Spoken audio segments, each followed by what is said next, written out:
Hey, Tristan here. Today we're going to go over users and permissions in RepairDesk. Accessing the users and permissions configuration module is very simple. On the top right, we'll hover over these 9 dots and we'll select Store Settings. On the left, we'll select Employees and then Roles, Access, and Permissions. Once the Roles, Access, and Permissions configuration module has loaded, you'll see the first thing that we see is a list of available roles. The ones that are predefined in your account will be Technician and Store Owner. You can add more or you can remove some. You could add Sales and Service Associate, Intern, Social Media Manager. If there are different roles in your business that require different levels of access to RepairDesk, this is where you'll create those roles. Every user in RepairDesk is assigned a role, so be sure that you have one available to all of your employees and whatever their permissions level should be. If we select permissions, here we can define what those permissions are by role. I can select store owner and change a store owner's level of permissions. I can select technician and change a technician's level of permissions. We see that those permissions are divided into really 3 categories. You have view, update, and delete. The user can view data in that category.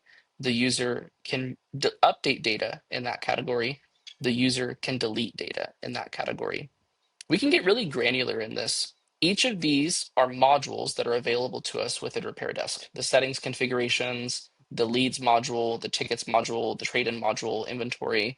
And if we click on any of these, we can get really granular in whatever those permissions may or may not be, whatever that user may or may not need. For example, if I have a technician and I want them to be able to view and update tickets, but I don't want them to be able to apply discounts within the tickets module, simply uncheck that and click Save Changes. A summary will appear of all the changes that you've made to the configuration of the users and permissions module. If you're okay with it, click Save and Apply, and those changes take effect immediately. Let's say that I want to adjust their inventory module configuration. I can click Inventory, and let's say that I want them to be able to view inventory. I want them to be able to update available inventory, but I don't want them to be able to delete inventory items. Again, same thing, just uncheck it, click Save, view the summary of the changes that you made, save and apply. The changes are made immediately. Let's say that I'm happy with the configuration of a role and I need a new role and it looks very similar to this, and there's maybe 1 or 2 changes that I need to make to it.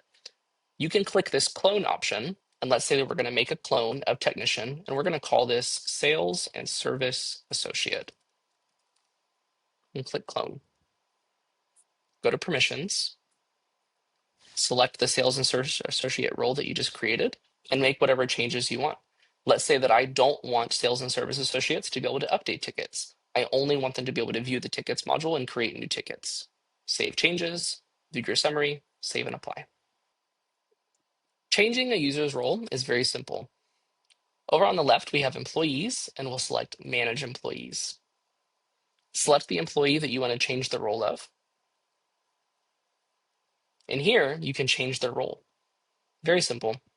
That is the Users and Permissions module within RepairDesk.